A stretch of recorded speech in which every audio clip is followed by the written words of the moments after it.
আমার প্রিয় নবম শ্রেণীর শিক্ষার্থীরা, আগ্রাবাদ বালিকা বিদ্যালয় কর্তৃক আয়োজিত অনলাইন ক্লাসে সবাইকে শুভেচ্ছা জানাচ্ছি। আশা করছি তোমরা সবাই ভালো আছো, সুস্থ আছো এবং বাসার সবাই নিরাপদেই আছো। আজকে আমাদের পাঠ বাংলা। আজকে আমরা বাংলা দ্বিতীয় পথে ব্যাকরণ অংশ নিয়ে আলোচনা করব। আজকে আমাদের পাঠ হচ্ছে পরিচ্ছদ 9-এর শব্দ ও পদের গঠন। তাহলে আজকে আমাদের পাঠ কি? পরিচ্ছদ 9-এর শব্দ ও পদের গঠন। তাহলে আসো আজকে আমরা আমাদের পাঠ শুরু করি। আজকের পাঠ থেকে আমরা যা জানতে পারবো, অর্থাৎ আজকে আমাদের পাঠের শিক্ষণফল হচ্ছে আজকের পাঠ থেকে আমরা শব্দ ও পদ কাকে বলে সেটি সম্পর্কে জানতে পারবো, এবং এছাড়া আমরা প্রকৃতি ও প্রত্যয় সম্পর্কে জানতে পারবো, এবং উপসর্গ, সমাস, শব্দযুক্ত সম্পর্কে জানতে ও বলতে ও লিখতে পারবো। এছাড়া শব্দ, পদ ও লক্ষণ সম্পর্কে জানতে পারবো এবং শব্দ ও পদের পার্থক্য নির্ণয় করতে পারবো। তাহলে আসো আজকে আমরা আমাদের পাঠ শুরু করি শব্দ ও পদের গঠন সম্পর্কে। তাহলে শব্দ কাকে বলে? প্রথমে যদি বলা হয় শব্দ, শব্দ কি? তাহলে একাধিক ধ্বনি মিলেই তৈরি হয় কি? শব্দ। আর পদ হচ্ছে কি? বাক্যে ব্যবহৃত বিভক্তিযুক্ত প্রত্যেকটি শব্দকেই পদ বলা হয়, অর্থাৎ বাক্যে ব্যবহৃত প্রত্যেকটি শব্দই হচ্ছে এক একটি পদ। আর শব্দের মূল অংশকে বলা হয় শব্দমূল। তাহলে শব্দমূল কি? শব্দমূল হচ্ছে কি? শব্দের মূল অংশকে বলা হয় শব্দমূল। অর্থাৎ একটা শব্দের মূল যে অংশটা, যেমন আমি যদি বলি যে মধুর, তাহলে মধুর শব্দের মধ্যে শব্দের মূল অংশ কি? মধুর। তাহলে মধু, মধু যোগ র সমান হচ্ছে কি? মধুর। তাহলে এখানে শব্দমূল হচ্ছে কি? মধু। তাহলে এই শব্দমূলের আরেকটা নাম হচ্ছে কি? প্রকৃতি। শব্দমূলের আরেকটা নাম কি? প্রকৃতি। তাহলে প্রকৃতি কাকে বলে? এখন আমরা জানবো কি প্রকৃতি সম্পর্কে। তাহলে প্রকৃতি কাকে বলে? যে শব্দকে বা শব্দের যে অংশকে অন্য কোনো অংশে ভাগ করা যায় না তাকে বলা হয় প্রকৃতি। অর্থাৎ যে শব্দের অংশকে কোনো অংশ দ্বারা ভাগ করা যাবে না, যেমন আমি তোমাকে বললাম যে মুখর, মুখর। তাহলে মুখ যোগ র হচ্ছে মুখর। তাহলে মুখটাকে আর কোনো কিছু দিয়ে ভাগ করা যাবে না। কিংবা যদি বলি চলন্ত, তাহলে চলন্ত কি? চল যোগ অন্ত সমান চলন্ত। তাহলে চল এই শব্দটিকে আর কোনো কিছু দ্বারাই ভাগ করা যাবে না, অর্থাৎ চল শব্দকে আর কোনো কিছু দ্বারা ভাগ করা যাবে না, অর্থাৎ শব্দের যে অংশকে আর কোনো অংশে ভাগ করা যায় না তাকে বলা হয় প্রকৃতি। তাহলে প্রকৃতি দুই প্রকার, একটা হচ্ছে নাম প্রকৃতি আর একটা হচ্ছে ক্রিয়া প্রকৃতি। কি নাম পাচ্ছি আমরা? প্রকৃতিকে দুই ভাগে ভাগ করা যায়, একটা হচ্ছে নাম প্রকৃতি আর একটা হচ্ছে ক্রিয়া প্রকৃতি। ক্রিয়া প্রকৃতির আরেকটা নাম হচ্ছে কি? ধাতু। যেমন নাম প্রকৃতি, নাম প্রকৃতি বলতে শব্দগুলোকে বোঝায়, সাধারণত শব্দ। তাহলে শব্দ কি কি আছে দেখো, যেমন মা, তারপর আছে কি? গাছ, তারপর আছে শির, তারপর আছে লতা।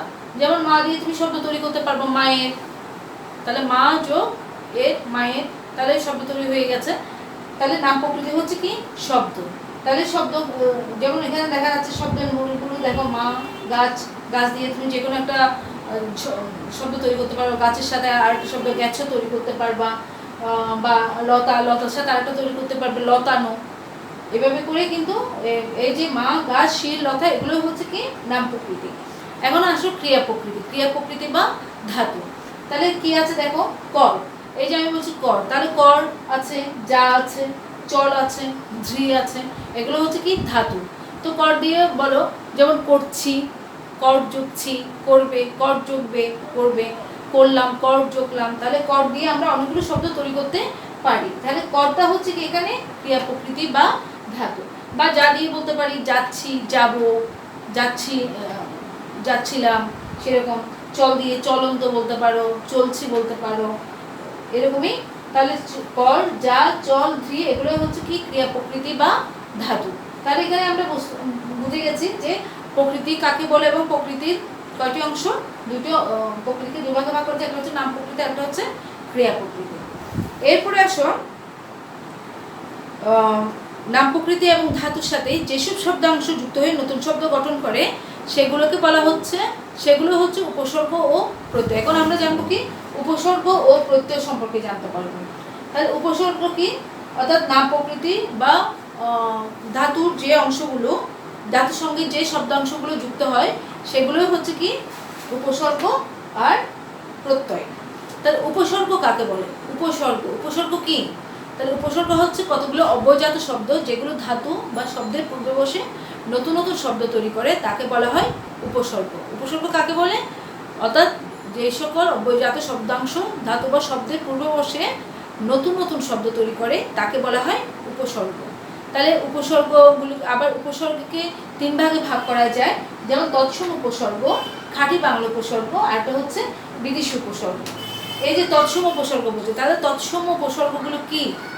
যে সকল তৎসম মানে তো জানো যে সংস্কৃত শব্দ, যে সকল তৎসম বা সংস্কৃত উপসর্গ বাংলা ভাষায় এসেছে সেগুলোকে বলা হচ্ছে তৎসম উপসর্গ। আর খাঁটি বাংলা হচ্ছে যেসব উপসর্গ অর্থাৎ প্রাচীনকাল থেকে আমাদের ভাষায় ব্যবহৃত হয়ে আসছে সেগুলো হচ্ছে খাঁটি বাংলা উপসর্গ। আর বিদেশি উপসর্গ হচ্ছে বিভিন্ন রাজনৈতিক কারণে, ধর্মীয় সাংস্কৃতিক কারণে যে সকল উপসর্গ বাংলায় বিদেশি ভাষা থেকে এসে বাংলা ব্যবহৃত হচ্ছে তাকে বলা হচ্ছে বিদেশি উপসর্গ। আর বাংলা ভাষায় তৎসম উপসর্গের সংখ্যা হচ্ছে 20টি, খাঁটি বাংলা উপসর্গের সংখ্যা হচ্ছে 21টি, আর বিদেশি উপসর্গের সংখ্যা হচ্ছে একাধিক। যেমন তৎসম আমি বলতে পারি, যদি আমি তোমাদেরকে বলি যে আমরা যে বলি প্রণাম, প্রণাম করা, তাহলে প্রণাম প্র যোগ নাম সমান হচ্ছে কি প্রণাম। তাহলে এখানে প্রটা হচ্ছে কি তৎসম উপসর্গ। তাহলে প্রটা হচ্ছে কি তৎসম উপসর্গ। খাঁটি বাংলাতে হতে পারে যেমন আমি যদি বলি অকাজ, অকাজ, তাহলে অকাজের মধ্যে অ যোগ কাজ সমান অকাজ। আর হতে পারে যেমন আমরা বলি অনাথ সৃষ্টি, তাহলে অনাথ যোগ সৃষ্টি সমান হচ্ছে কি অনাথ সৃষ্টি। তাহলে এটা হচ্ছে খাঁটি বাংলা। আর বিদেশি উপসর্গ কোনগুলো? যে আমরা সাধারণত বলি যে বরখাস্ত, তাকে বরখাস্ত করা গেল, তাহলে বর যোগ খাস্ত সমান বরখাস্ত। তাহলে এই যে বর যুক্ত হয়েছে সেটা হচ্ছে বিদেশি উপসর্গ। বা যদি বলা হয় বেতার, বেতার, তাহলে বেতার কিভাবে হয়? বে যোগ তার, তাহলে তারের আগে যুক্ত হয়েছে কি বে, তাহলে বে উপসর্গটা যুক্ত হয়েছে, সেটাই হচ্ছে এখানে বিদেশি উপসর্গ। কিংবা আমরা যদি বলতে পারি গড়মিল, গড় মিল, তাহলে মিলের অন্য অর্থ বোঝাচ্ছে কি মিল, মিলের অপোজিট অর্থ অর্থাৎ বিপরীত অর্থ বোঝাচ্ছে কি গড় মিল। তাহলে অমিল বা গড় মিল, তাহলে গড় যোগ মিল, গড়ের সাথেই মিলের আগে গড় উপসর্গ যুক্ত হয়ে গেছে কি গড় মিল। তাহলে এটা হচ্ছে কি শব্দ কি উপসর্গ? বিদেশি উপসর্গ। তাহলে এখানে আমরা উপসর্গ বুঝে গেছি। উপসর্গ কি? যে সকল অব্যয়জাত শব্দ শব্দাংশ ধাতু বা শব্দের পূর্বে বসে নতুন নতুন শব্দ তৈরি করে তাকে বলা হয় উপসর্গ। আর উপসর্গের কাজগুলো কি বাংলা ভাষায় কেন অর্থাৎ বাংলা ব্যাকরণে কেন উপসর্গ আমরা পড়ি, অর্থাৎ উপসর্গ কেন ব্যবহার করা হয়? তাহলে উপসর্গ কি করে? নতুন নতুন শব্দ তৈরি করে, শব্দের অর্থের পরিপূর্ণতা সাধন করে। যেমন আমি যদি বলি হারের আগে যদি বলি আমি আহার, আহার, আ যোগ হার সমান হয়েছে কি আহার। বিহার মানে কি বি যোগ হার বিহার। পরিহার, পরি যোগ হার পরিহার। তাহলে এখানে যে বলছে আ বললে হচ্ছে কি আ যুক্ত যখন হচ্ছে আহার হচ্ছে কি খাওয়া। বি যখন হারের আগে যুক্ত হয় তাহলে বিহার মানে হচ্ছে কি বেড়ানো। পরিহার মানে কি পরিযোগ হার অর্থাৎ পরিত্যাগ করা। তাহলে এখানে দেখো নতুন নতুন একটা অর্থ তৈরি হচ্ছে। তারপর শব্দের অর্থের সম্প্রসারণ ঘটায়, শব্দের অর্থের প্রসারণ ঘটায়, সংকোচন ঘটায়, প্রসারণ ঘটায়, এগুলো হচ্ছে উপসর্গের কাজ। তারপর আসবো আমরা প্রত্যয় নিয়ে। প্রত্যয় কাকে বলে? তাহলে প্রত্যয় যদি কাকে বলে বলা হয় তাহলে প্রত্যয় সম্পর্কে আমরা বলবো যে যে সকল শব্দাংশ শব্দের পূর্বে বা ধাতুর পরে যুক্ত হয়ে নতুন নতুন নতুন অর্থ তৈরি করবে তাকে বলা হচ্ছে প্রত্যয়। এখানে তোমাদের বইয়ে যেটা আছে যে উপসর্গ এবং প্রত্যয় হচ্ছে শব্দ গঠনের একটা প্রক্রিয়া, এবং এই প্রক্রিয়ার মধ্যে ধারাবাহিকভাবে আরও অনেক কিছু আছে, এখানে সংক্ষিপ্তভাবে বলা হয়েছে। তাহলে প্রত্যয় আমরা কি বুঝবো? প্রত্যয় এখানে কাকে বলা হচ্ছে?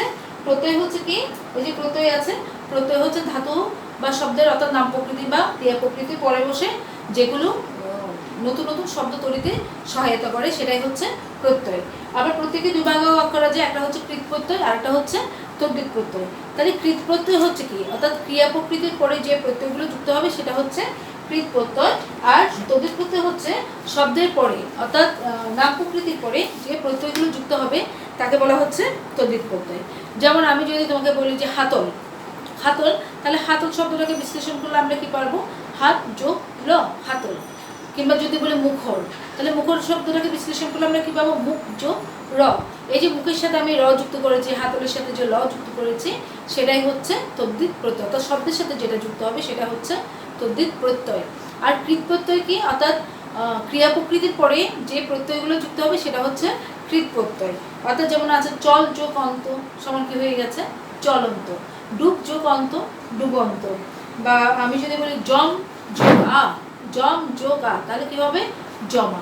তাহলে এগুলোই হচ্ছে কি কৃত প্রত্যয়। আচ্ছা, আমরা বোর্ডে এছাড়া আরও কিছু দেখবো, যেমন আমরা সমাস সম্পর্কে এখন জানবো, শব্দদ্বিত্ব সম্পর্কে জানবো। আসলে আমরা একটু এরপর একটু দেখে নিই। শব্দ গঠনের প্রক্রিয়ার মধ্যে আমরা এরপরেই বলতে পারি সমাসের কথা, অর্থাৎ সমাসের মাধ্যমেও কিন্তু নতুন নতুন শব্দ গঠিত হয়। তাহলে সমাস কাকে বলে? এখানে দেখো বোর্ডে অর্থ সম্বন্ধযুক্ত একাধিক শব্দের একসঙ্গে যুক্ত হয়ে একটি নতুন শব্দ গঠনের প্রক্রিয়াকেই সমাস বলে। তাহলে এখানে কি বলছে, একাধিক শব্দের অর্থ সম্বন্ধযুক্ত একাধিক শব্দের এক শব্দে একসঙ্গে যুক্ত হয়ে যখন একটা নতুন শব্দ গঠন করে তাকে বলা হয় সমাস। অর্থাৎ একাধিক শব্দের এক শব্দে পরিণত হওয়ার প্রক্রিয়াকে বলা হয় সমাস। যেমন ধরো যে মা ও বাবা, তাহলে কি হবে মা ও বাবা, মা বাবা। হাট ও বাজার কি হতে পারে, হাট ও বাজার, হাট বাজার। কিংবা যদি বলি যে আমরা নীল যে পদ্ম, তাহলে কি হবে নীল যে পদ্ম, তাকে কি বলা হয় নীল পদ্ম। বা মন দ্বারা গড়া, তাহলে কি হবে মন গড়া।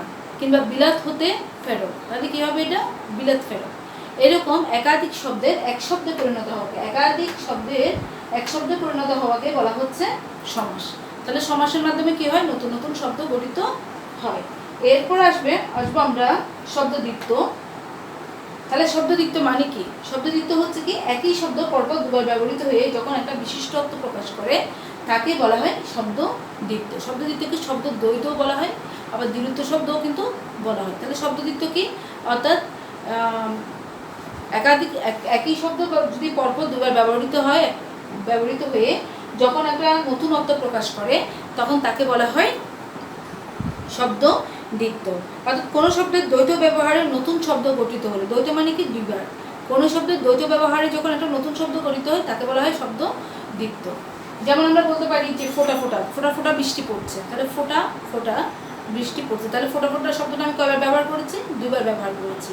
বা রাশি রাশি ধান, তাহলে রাশি রাশি, তাহলে রাশি শব্দটা আমি কয়বার ব্যবহার করেছি, দুবার। তাহলে দুবার ব্যবহার করার কারণে শব্দের একটা নতুন অর্থ তৈরি হয়েছে। কিংবা যদি আমি বলি ঠক ঠক, ঠক ঠক করে দরজায় ঠক ঠক শব্দ হচ্ছে, তাহলে ঠক ঠক এই দুটা দুবার, এই ঠক ঠক শব্দ একটা শব্দকে দুইবার ব্যবহার করার কারণে কী হয়েছে শব্দের একটা নতুন রূপ তৈরি হয়েছে। কিংবা যদি বলা হয় অঙ্ক টঙ্ক, তাহলে অঙ্কের সাথে যদি টঙ্কেও বলে কিছুই নেই কিন্তু অঙ্কের সাথে মিল রেখে আমরা বলি টঙ্ক, অঙ্ক টঙ্ক। বা কাপড় চোপড়ও বলতে পারো, তাহলে কাপড় চোপড়।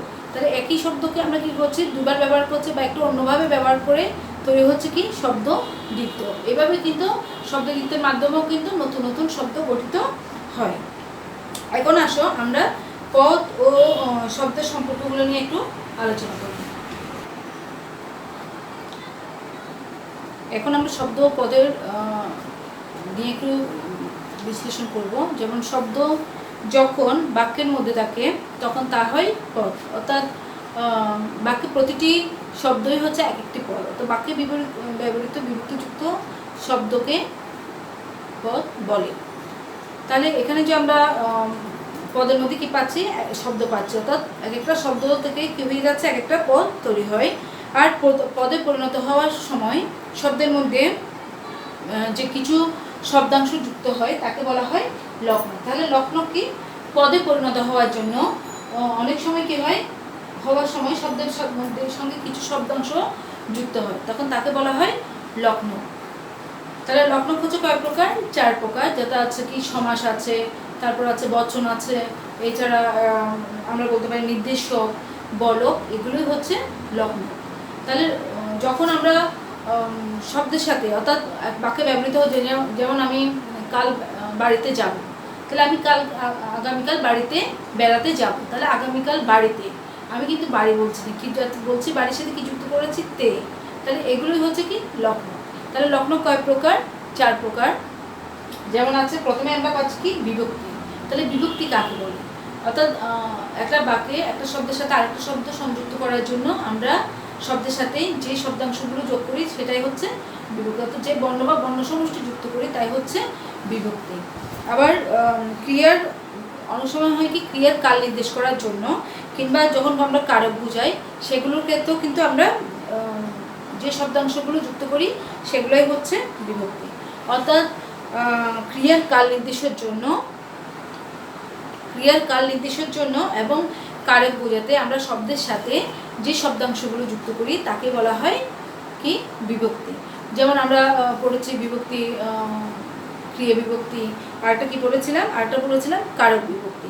তাহলে বিভক্তিকে এখানে আমরা দুই ভাগে ভাগ করছি, একটা হচ্ছে ক্রিয়া বিভক্তি, আরেকটা হচ্ছে কারক বিভক্তি। তাহলে ক্রিয়া বিভক্তি মানে কি, অর্থাৎ ক্রিয়াপদের সাথে যে বিভক্তিগুলো যুক্ত হবে তাকে বলা হচ্ছে ক্রিয়া বিভক্তি। আর শব্দের সাথে যে বিভক্তিগুলো যুক্ত হবে অর্থাৎ তাকে বলা হচ্ছে তাকে বলা হচ্ছে কারক বিভক্তি। যেমন ক্রিয়া বিভক্তির মধ্যে আমরা পাচ্ছি কি, এখানে উদাহরণে পাচ্ছি যে আমি কাজটি করলাম, তাহলে করলাম হচ্ছে কর্তা হচ্ছে কি ক্রিয়া, তাহলে করের সাথে আমি কি যুক্ত করেছি, লাম যুক্ত করেছি, তাহলে লামটা হচ্ছে এখানে ক্রিয়া বিভক্তি। কিংবা যদি বলা হয় ভিক্ষুককে ভিক্ষা দাও, ভিক্ষুককে, তাহলে ভিক্ষুকের সাথে আমি কি যুক্ত করেছি, কে যুক্ত করেছি, তাহলে কেটা হচ্ছে কোন বিভক্তি, এটা হচ্ছে কারক বিভক্তি। এই যে প্রথমা, দ্বিতীয়া, তৃতীয়া, চতুর্থী, পঞ্চমী, ষষ্ঠী, সপ্তমী আমরা পড়েছি না কারক বিভক্তি, সেগুলো হচ্ছে কারক বিভক্তি। যেমন যদি বলা হয় কৃষকের বাড়িতে সোনালী রঙের ধানে পূর্ণ হয়ে গেছে, তাহলে কৃষকের, তাহলে কৃষক যোগ এর, কৃষকের, তাহলে কৃষকের সাথে আমি কি যুক্ত করেছি, এর যুক্ত করেছি। কিংবা যদি বলা হয় বুলবুলিতে ধান খেয়েছে, তাহলে বুলবুলির সাথে আমি কি যুক্ত করেছি, তে যুক্ত করেছি। সেটাই হচ্ছে এখানে কারক বিভক্তি। অর্থাৎ বাক্যে একটা শব্দের সাথে আরেকটা শব্দের মধ্যে, অর্থাৎ বাক্য পরিণত হওয়ার সময় শব্দের সাথে আমরা যে শব্দাংশগুলো যুক্ত করি এগুলোকে বলা হচ্ছে লক্ষ্ণক। আর লক্ষ্ণকের 4টি ভাগের মধ্যে আরেকটা ভাগ হচ্ছে বিভক্তি। আর বিভক্তিকে দুই ভাগে ভাগ করা হচ্ছে, একটা হচ্ছে ক্রিয়া বিভক্তি, আরেকটা হচ্ছে কারক বিভক্তি। আর ক্রিয়া বিভক্তি হচ্ছে কি, অর্থাৎ ক্রিয়াপদের সাথে যে বিভক্তিগুলো যুক্ত হবে সেটা হচ্ছে ক্রিয়া বিভক্তি, আর শব্দের সাথে সাধারণত যে বিভক্তিগুলো যুক্ত হয় সেটা হচ্ছে কারক বিভক্তি। তাহলে আসো এরপরে আমরা নির্দেশক, বচন এবং বলক নিয়ে আলোচনা করি। আমার প্রিয় শিক্ষার্থীরা, আমরা এখন লক্ষ্ণকের বাকি অংশগুলো নিয়ে আলোচনা করব। অর্থাৎ লক্ষ্ণককে যে 4 ভাগে ভাগ করা যায় সেগুলো হচ্ছে কি, বিভক্তি, নির্দেশক, বচন এবং বলক। তার মধ্যে আমরা বিভক্তি নিয়ে আলোচনা করেছি, এখন আমরা নির্দেশক নিয়ে আলোচনা করব। তাহলে নির্দেশক কি, নির্দেশক হচ্ছে যেসব শব্দাংশ পদের সাথে যুক্ত হয়ে পদকে নির্দিষ্ট করে তাকে বলা হয় নির্দেশক। অর্থাৎ আমরা আর্টিকেলে কি ব্যবহার করি, আমরা আর্টিকেলে যে ডেফিনিট আর্টিকেলে যে দুই ব্যবহার করি সেটাই মূলত হচ্ছে এই নির্দেশক। নির্দেশকগুলো হচ্ছে কি, বাংলায় যে নির্দেশকগুলো ব্যবহৃত হয় সেগুলো হচ্ছে কি, দেখো টা, টি, খানা, খানি ইত্যাদি। যেমন আমি যদি বলি লোকটি, তারপর গামছাখানা বা ছেলেটি, এরকম যখন বলবো তখন সেটা হবে কোনো, অর্থাৎ কাউকে নির্দিষ্ট করার জন্য আমরা যে শব্দাংশগুলো ব্যবহার করি শব্দের সাথে সেগুলোই হচ্ছে নির্দেশক। অর্থাৎ যেসব শব্দাংশ পদের সাথে যুক্ত হয়ে পদকে সুনির্দিষ্ট করে তাকে বলা হচ্ছে নির্দেশক। তারপর এখন আসো বচন। বচন কি, অর্থাৎ বচন তো আমরা জানি যেসব শব্দাংশ পদের সাথে যুক্ত হয়ে পদের সংখ্যা বোঝায়। অর্থাৎ এক বচন, বহু বচন, এক বচন হচ্ছে কি একটি, আর বহু বচন হচ্ছে একে অধিক। আর তাহলে কি বলবো আমরা, যেসব শব্দাংশ পদের সাথে যুক্ত হয়ে পদের সংখ্যা বোঝায় তাকে বলা হচ্ছে বচন। যেমন রা, এরা, গুলো, গুলি, বৃন্দ, তারপর গণ, রাশি, রাজি ইত্যাদি দ্বারা বচন বোঝানো হয়। যেমন ছেলে যদি এক বচন বলি তাহলে আমরা কি বলি, ছেলেরা, তাই না, ছেলেরা ফুটবল খেলছে, তাহলে ছেলেরা। বা ছাত্রবৃন্দ, শিক্ষক মণ্ডলী, তারপর কি বলি, পাখি সব, তাই তো বলি। তারপর পর্বত, পুষ্প রাশি, বালি, পুষ্প রাজি, বালি রাশি বা পর্বতমালা। এই যে আমরা বলছি পর্বতের সাথে যে মালা যুক্ত করেছি, ছেলের সাথে যেগুলো যুক্ত করেছি সেগুলোই হচ্ছে কি বচন। তাহলে বচন দ্বারা কি বুঝাবে, সংখ্যা, পদের সংখ্যা বুঝায়, সেটাই হচ্ছে বচন। অর্থাৎ আর এরপরে পাচ্ছি আমরা বলক। বলক হচ্ছে কি যেসব শব্দাংশ পদের সাথে যুক্ত হলে বক্তব্যকে জোরালো করে তাকে বলা হচ্ছে বলক। অর্থাৎ যে শব্দাংশগুলো পদের সাথে যুক্ত হবে এবং পদকে কী করবে, বক্তব্যকে জোরালো করবে। যেমন আমি যদি বলি যে এই মেয়েরা এখনই এখানে আসো, এখনই, তাহলে এখনই সাথে আমি কি যুক্ত করেছি, ই যুক্ত করেছি, তাহলে এটাই হচ্ছে কি বলক। তারপর এখনও স্কুলে আসো নাই, এখনও বই নিয়ে বসো নাই, এখনও, তাহলে এখনের সাথে আমি কি যুক্ত করেছি, ও যুক্ত করেছি। তাহলে এই ই যুক্ত করেছি, ও যুক্ত করেছি, যে শব্দের সাথে যে শব্দ অংশগুলো সেটাই হচ্ছে বলক। অর্থাৎ বলক দ্বারা কি বুঝাবে, বলক দ্বারা শব্দকে কি বুঝাবে, জোরালো বুঝাবে, শব্দের অর্থকে জোরালো বুঝায়। তাহলে আমরা এখানে কি পাচ্ছি, লক্ষ্ণক বলতে কি বুঝাচ্ছি, লক্ষ্ণক মানে কি পাচ্ছি আমরা, পদ পরিণত হওয়ার জন্য শব্দের সাথে যে শব্দাংশগুলো যুক্ত হবে তাকে বলা হচ্ছে লক্ষ্ণক। আর লক্ষ্ণক কয় প্রকার, 4 প্রকার। একটা হচ্ছে বিভক্তি, একটা হচ্ছে নির্দেশক, একটা হচ্ছে বচন, আর একটা হচ্ছে বলক। তাহলে আমরা এখন লক্ষ্ণক সম্পর্কে জেনে গিয়েছি। এখন আমরা লক্ষ্ণকের যে পরবর্তীতে আছে, যে পরবর্তী অংশগুলো আছে, অর্থাৎ লক্ষ্ণকের যে দুটো ভাগ আছে সেগুলো নিয়ে আমরা এখন আলোচনা করব। আমার প্রিয় শিক্ষার্থীরা, লক্ষ্ণককে যে বিভাগে ভাগ করা যায় সেটা নিয়ে এখন আমরা আলোচনা করব। লক্ষ্ণককে দুভাগে ভাগ করা যায়, একটা হচ্ছে সলক্ষ্ণক, আর একটা হচ্ছে অলক্ষ্ণক। তাহলে লক্ষ্ণক মানে হচ্ছে অর্থাৎ পদে পরিণত হওয়ার জন্য শব্দের সাথে যে শব্দাংশগুলো যুক্ত করা হয় তাকে বলা হচ্ছে লক্ষ্ণক। তাহলে সলক্ষ্ণক কি, অর্থাৎ বাক্যে যেসব পদের লক্ষ্ণক থাকে তাকে বলা হচ্ছে সলক্ষ্ণক। অর্থাৎ বাক্যে যেসব পদের মধ্যে কি থাকবে, শব্দাংশ থাকবে। যেমন আমরা একটা উদাহরণ দেখি এখানে, যে ছেলেরা ফুটবল খেলে, তাহলে ছেলের সাথে এখানে কি যুক্ত হয়েছে, ছেলে, ছেলের সাথে যুক্ত হয়েছে কি, রা। তাহলে ফুটবল, ফুটবলের সাথে কোনো কিছুই যুক্ত হয়নি। খেলের সাথে কি যুক্ত হয়েছে, খেলে, তাহলে এ যুক্ত হয়েছে।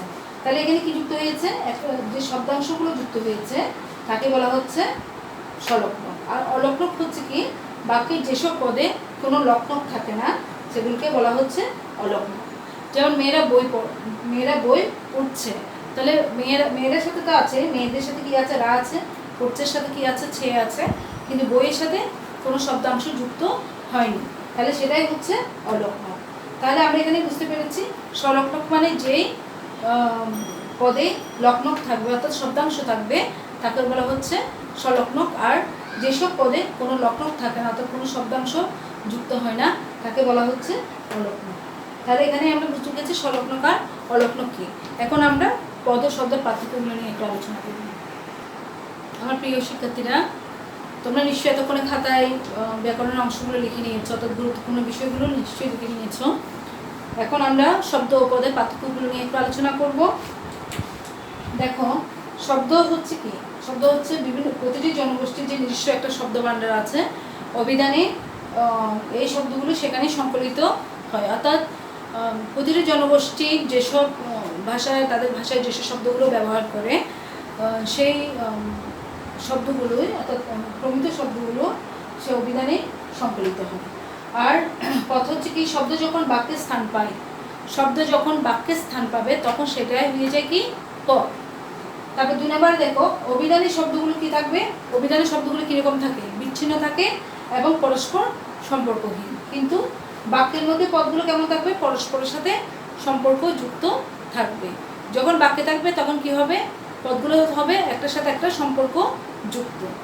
3 নম্বরে দেখো, শব্দের অংশ হচ্ছে উপসর্গ আর প্রত্যয়, অর্থাৎ উপসর্গযোগ্য শব্দ গঠিত হয় আর প্রত্যয়যোগ্য শব্দ গঠিত হয়। আর পদের অংশগুলো হচ্ছে কি, বিভক্তি, নির্দেশক, বচন আর বলক। তাহলে পদের অংশগুলো কি কি, আমরা যে কিছুক্ষণ আগে পড়েছিলাম, পদের অংশ হচ্ছে কি, বিভক্তি, নির্দেশক, বচন আর বলক। এছাড়া 4 নম্বরে আমরা পাচ্ছি শব্দ গঠনগতভাবে শব্দ 2 প্রকার। গঠনগতভাবে শব্দ হচ্ছে 2 প্রকার, একটা হচ্ছে মৌলিক শব্দ আর একটা হচ্ছে সাধিত শব্দ। মৌলিক শব্দ মানে হচ্ছে মূল শব্দ, অর্থাৎ যে শব্দকে অন্য কোনো ভাগে দিয়ে অন্য কোনো অংশে ভাগ করা যাবে না তাকে বলা হচ্ছে মূল শব্দ বা মৌলিক শব্দ। আর সাধিত শব্দ হচ্ছে কি, মৌলিক শব্দের সাথে যেসব শব্দাংশ যুক্ত করে যে নতুন নতুন শব্দগুলো গঠিত হয় তাই হচ্ছে সাধিত শব্দ। আর গঠনগতভাবে পদ হচ্ছে 2 প্রকার, একটা হচ্ছে অলক্ষ্ণক পদ আর একটা হচ্ছে সলক্ষ্ণক পদ। এছাড়া শব্দ হচ্ছে শুধু রূপতত্ত্বের আলোচ্য বিষয় হচ্ছে কি, শব্দ। আর পদ হচ্ছে একই সঙ্গে রূপতত্ত্ব এবং বাক্যতত্ত্বেরও আলোচ্য বিষয়।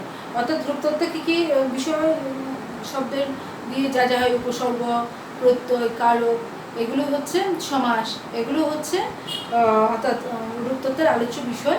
আর পদ হচ্ছে একই সাথে কী করবে, পদের যে শব্দগুলো আছে সেগুলো পদগুলো হচ্ছে একসাথে রূপতত্ত্বেরও আলোচ্য বিষয়, আবার বাক্যতত্ত্বেরও আলোচ্য বিষয়। তাহলে এখন আমরা আমাদের শব্দ পদের যে গঠন সেই চ্যাপ্টারটা শেষ করেছি। এখন আসো আমরা একটু মূল্যায়নে চলে যাই। আমার প্রিয় শিক্ষার্থীরা, আমরা এখন মূল্যায়নে চলে এসেছি। আমি আশা করছি তোমরা অবশ্যই পারবে। যেমন এখানে দিয়েছি কি মূল্যায়নে, ক্রিয়া প্রকৃতির অপর নাম কি? তাহলে ক্রিয়া প্রকৃতির অপর নাম হচ্ছে কি? ক্রিয়া প্রকৃতির অপর নাম হচ্ছে ধাতু। ধাতুগুলো কি কি বলেছিলাম? কর, জা, লা, ধ্রি ইত্যাদি হচ্ছে জল ইত্যাদি হচ্ছে ধাতু। উপসর্গ কাকে বলে? তাহলে উপসর্গ হচ্ছে যে সকল শব্দাংশ ধাতু বা শব্দের পূর্বে বসবে, নতুন নতুন শব্দ তৈরি করে, তাকে বলা হচ্ছে উপসর্গ। তাহলে উপসর্গ কিসের আগে বসে? শব্দের আগে বসে। যেমন আমি তোমাদেরকে উদাহরণ দিয়েছিলাম, কি বলতো কি উদাহরণ দিয়েছিলাম? যেমন আমি বলেছিলাম আহার, আহারের মধ্যে কি যুক্ত হয়েছে? আ যুক্ত হয়েছে। হার, হারের সাথে কি যুক্ত হয়েছে? আ। যদি বলি পরিহার, পরিহারে কি যুক্ত হয়েছে? পরি যোগ হার, তাহলে হারের আগে কি যুক্ত হয়েছে? পরি, উপসর্গ যুক্ত হয়েছে। তাহলে উপসর্গ কার আগে বসে? উপসর্গ বসে শব্দের আগে বসে, নতুন নতুন শব্দ তৈরি করে, ধাতু বা শব্দের আগে বসে। তারপর সমাস কাকে বলে? সমাস হচ্ছে কাকে বলে দেখি, বলো তো দেখি, সমাস কাকে বলে? যে একাধিক শব্দের এক শব্দে পরিণত হওয়ার প্রক্রিয়াকে বলা হয় সমাস। যেমন মন দ্বারা গড়া কি হবে? মন গড়া। তারপর আছে কি মা ও বাবা, কি হয়? মা বাবা, তাই না? তাহলে একাধিক শব্দের এক শব্দে পরিণত হওয়াকে কি বলে? সমাস। এরপরে আসো নির্দেশক কাকে বলে। অর্থাৎ নির্দেশক কি? নির্দেশক হচ্ছে যেসব শব্দাংশ পদের সাথে যুক্ত হয়ে পদকে সুনির্দিষ্ট করে। অর্থাৎ যেসব শব্দাংশগুলো কার আগে বসবে? পদের আগে বসে, পদের সাথে বসে পদকে সুনির্দিষ্ট করে, তাকে বলা হয় নির্দেশক। যেমন উদাহরণ দাও তো দেখি কী কী হতে পারে। যেমন টা, টি, খানা, খানি, যেমন লোকটি, তারপর গামছাখানি, ওগুলো হচ্ছে কি? নির্দেশক, তাই না?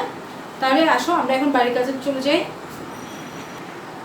আমার প্রিয় শিক্ষার্থীরা, তোমরা অবশ্যই বাড়ির কাজ করবে এবং বাড়ির কাজ হিসেবে এই চ্যাপ্টারের উপরে তোমরা কি করবে? 20টি নৈবত্তিক জ্ঞানমূলক প্রশ্নোত্তর তৈরি করবে এবং সেগুলো অবশ্যই খাতায় নোট করে রাখবে। যখন আমাদের পরীক্ষার সময়ে তো অবশ্যই এটা আমাদের দরকার হবে, আর যখন স্কুল খুলবে তখন আমরা অবশ্যই এই বাড়ির কাজটা দেখে নিব তোমাদের কাছ থেকে। তাহলে তোমরা নিশ্চয়ই আজকের ক্লাসের পাঠটা খুব ভালোভাবে বুঝতে পেরেছো। সামনে ক্লাস দেখার শুভেচ্ছা জানিয়ে আজকের ক্লাস আমি এখানে শেষ করছি। ধন্যবাদ সবাইকে।